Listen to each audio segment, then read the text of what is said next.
네, 시장이 뭐 편안하게 가진 않고 변동성을 주는 구간이고요. 또 반도체나 이런 주도주에 대한 고민들도 있는데 모닝 전략 오늘 좀 더 깊은 섹터 이야기 관심 종목 또 발굴하겠습니다. 메리츠증권 광화문 금융센터 김지환 차장님 오셨어요. 어서 오세요. 네, 안녕하십니까. 말씀드린 것처럼 미국에서 브로드컴이나 이런 우려들이 있었고요.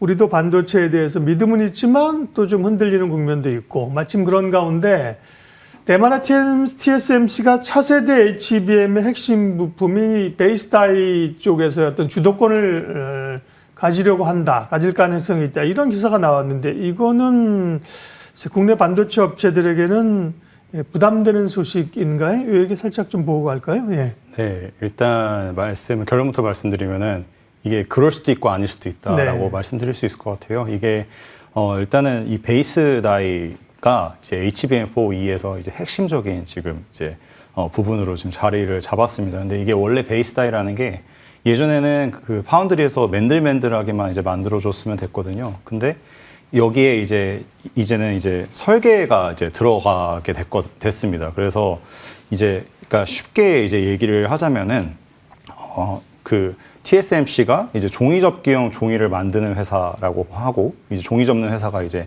SK 하이닉스라고 이제 가정을 하면은 이 종이 접는 이 부분에 그 종이 접는 부분에 약간 점선까지도 이제 TSMC가 이제 만들 수 있는 기술력을 확보했다라고 보여진다라는 이제 기사거든요. 그렇지만 이제 SK 하이닉스도 이런 기술력을 보유하고 있고 그리고 이게 사실 비즈니스 파트너 HBM 초기 때부터 이제 TSMC와 SK 하이닉스는 이제 비즈니스 파트너였기 때문에 이렇게 독단적으로 이렇게 TSMC가 이런 우리가 이걸 하겠다라고 하기에는 좀 쉽지 않은 상황일 것 같습니다. 네. 그러니까요. 워낙 많은 얘기들이 나옵니다만 뻔뻔히 좀 해석을 해봐야 될 상황입니다. 국내 반도체나 반도체주 HBM의 충격적인 소식으로 변화를 가져올 정도는 아직 아닌 것 같고요. 네. 베이스 다이 얘기는 많이 합니다. 근데 다이는 일본말 아니에요? 베이스. 그것도 섞여 있는 것 같아요. 베이스 다이, 그죠? 네, 베이스 그렇죠. 플랫폼, 베이스 패널 이래야 되는 것 같은데, 이게 업계에서 이렇게 쓰는 것 같습니다. 예. 자, 오늘은 이제 시장에 관한 얘기를 좀 할 텐데, 연말 증시 산타랠리 기대감이 있고 FOMC도 끝났는데 시장이 또 좀 흔들리는 구간에 있죠? 이런 흐름들을 어떻게 보고 대응을 하면 될까요? 네, 일단 올해가 일단 마무리되고 있지 않습니까? 네. 그래서 아무래도 국장의 올해 핵심은 그 코스피 4천인 것 같습니다. 그래서 삼성과 SK 하이닉스가 이제 이 4천을 주도했다고 봐도 과언이 아닌 한 해였다고 보여지고요.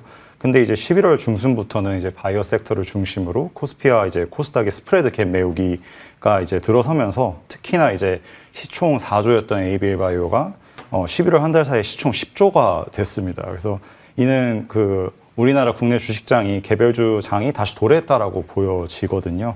그래서 이런 주도주의 주가 흐름에 편승해서 이제 따라가는 것이 아니라 이제 개별주 이제 원석을 갈아내야 될 시기인 것 같습니다. 네. 그러면 잠깐 개별 종목 장세 중심이 된다는 말씀이세요? 아니면 주도주 대형주 중심의 장세를 보시나요? 개별주 장세가 되게 그러니까. 이미 도래했다라고 좀 보여집니다. 그래서 이제 그 가운데서 원석이라고 얘기하신 게 좋은 종목을 좀 골라서 개별 종목을 찾아서 가는 그 연말 장세다. 네. 그러면 오늘 김지환 차장님과 얘기할 관심주는 무엇입니까? 네, 저는 지아이노베이션을 가지고 와봤습니다. 바이오죠? 네, 바이오 회사고 간단히 이 회사는 이제 여러 가지 좀 건드리는 분야가 많은데요. 대표적으로 면역 항암제가 있고 알러지 그리고 비만, 항노화 분야가 있습니다. 그래서 이렇게 다양한 파이프라인을 가지고 있고 주 종목은 면역 항암제와 알러지 치료제 개발하는 회사라고 이해하시면 되겠습니다. 네. 그러면 GI 이노베이션 바이오를 하시는 분들은 어느 정도 알고 있는 기업이고 투자자들이 들어본 기업인데요. 어떤 것이 투자 포인트입니까? 네, 일단 첫 번째로 말씀드릴 거는 네. 이제 MSCI와 이제 FTSE 그러니까 모건 스탠리와 이제 파이낸셜 타임스의 그 한국 지수에 편입이 되었다라는 점이고요. 편입이 이미 됐다는 거죠? 네, 이미 기대감이 됐습니다. 아니라. 예. 그래서 이거는 사실 굉장한 호재입니다. 그래서 이제 그 외국인 기관의 이제 패시브 펀드 같은 데서는 저런 지수를 좀 이렇게 편입을 무조건 시키거든요. 네. 그렇기 때문에 향후에 이제 외국인 순매수가 이제 늘어날 가능성이 매우 높고 이는 주가 이제 상승 견인을 할 수 있다라는 점이 있을 수 있겠고요. 그리고 두 번째 이제 투자 포인트를 말씀드리면 경쟁사 대비 이제 기술력 우위에 있습니다. 그래서 면역항암제 이제 GI101, 102, 알러지 치료제 GI301 경쟁사 대비 이제 높은 객관적 반응률을 보이고 있고 이 부작용도 압도적으로 좀 낮은 결과를 보이고 있습니다. 그래서 이런 결과 때문에 이제 글로벌 제약사인 머크의 이제 키트루다 이제 약이 있죠. 네. 항체를 병용해서 임상을 진행 중에 있고요. 그리고 지아 이노베이션의 이런 기술력이 글로벌 제약사에도 좀 인정된다는 객관성을 확보하게 된 그런 상황인 것 같습니다. 네. GI 이노베이션 워낙 최근에는 ABL 바이오의 임팩이 컸잖아요. 네, 맞습니다. 그리고 주가도 급등했기 때문에 ABL 바이오도 좋지만 비슷한 류의 기업이 뭘까? 투자자들이 그러면서 사실 리가캠 쪽이 좀 오른 거잖아요. 네, 그렇습니다. 그런 측면에서 GI 이노베이션도 주목을 하자는 말씀이시고 면역 항암제 쪽이 이제 메인이군요. 경쟁사 대비 기술력이 좋다고 하셨고 그리고 무슨 엑스프라이즈 대회 여기에 뭐 수상 가능성 이거는 뭐예요? 예. 이게 엑스프라이즈가 네. 뭐냐면은 이제 그 기술 경연 대회입니다. 그래서 올해 항노화 질환을 그러니까 노화 관련 질환 늦추거나 예방할 수 있는 그런 관련 주제로 기술 경연 대회가 열렸었고 네. 지아 이노베이션이 지금 4강에 진출해 있는 상태입니다. 그래서 지금 최종 우승할 경우에는 이제 기능 향상 기간에 따라서 2030년까지 최대 상금 1,200억 원이 주어집니다. 그리고 근데 사실 이 우승보다도 이 지아 이노베이션이 이제 여기서 얻은 성과는 이제 조 단위 글로벌 투자 유치가 가능하다라는 점이거든요. 그래서 이제 실제로 이제 좋은 성적을 거두게 되면은 글로벌 투자 유치를 이루어질 수 있는 기회가 많이 있습니다. 실제로 통계적으로 이전 때 결승 진출 팀들의 평균 이제 674% 증가된 펀딩을 이끌었다는 통계가 있고요. 그리고 더욱이 더 중요한 건 준결승 진출 팀 중에 이제 40개 팀이 있습니다. 근데 이 중에서도 8개 팀에 선정돼서 조 단위 규모로 운영하는 투자자들 앞에서 이제 기업 발표까지 확보해 놓은 상황입니다. 근데 이런 부분이 이제 글로벌 빅파마의 이제 기술 이전 가능성을 높이는 긍정적인 레퍼런스로 작용할 가능성이 높아 보입니다. 네. 엑스프라이즈 재단 저도 처음 들어봅니다. 인류 기술 개발을 목적으로 비영리 단체 피터 디아만디스 멋있는 분 많아요, 그죠? 여기 우주선 개발 콘테스트 $10,000,000 상금 이런 바이오 쪽에 어떤 번 돈을 가지고 이렇게 쓰는 거죠, 그죠? 어떤 그렇습니다. 개발을 위해서. 네. 여기에 지금 경쟁을 하고 있어서 상금보다도 인정을 받을 수 있다는 거잖아요, 그죠? 그렇죠. 네. 앞으로의 제가 이제 그렇죠. 네. 다음번에 바로 말씀드리려고 네네. 했는데 기술 이전 가능성을 이제 가능성을 높이는 레퍼런스로 분명히 작용할 수 있는 부분이라 보여집니다. 시장에서 말씀하신 것처럼 또 제가 언급한 것처럼 어떤 기술 계약 이전 가능성을 알테오젠이나 에이비엘 바이오 그런 것들이 조금 더 명확한 근거가 되잖아요. 그런 네. 그 파이프라인이나 가능성은 어느 정도인데요? 네, 일단 기술력이 일단 좋다고 두 번째 말씀을 드렸지 않습니까? 네. 그래서 일단 지아 이노베이션 같은 경우는 이미 한 3조 약 3조 가까이 이제 애로를 체결을 했습니다. 그래서 19년에 이제 중국 심시어와 이제 1조 1천억 그리고 이제 우리나라 이제 유한양행과 1조 4천억 그리고 일본의 마루오와 3,200억 그래서 총 한 3조 정도로 이제 기술 이전 계약 체결을 했고요. 네. 근데 이게 어떤 면이 중요하냐면은 이제 조 단위 라이센스 아웃을 했을 때 이제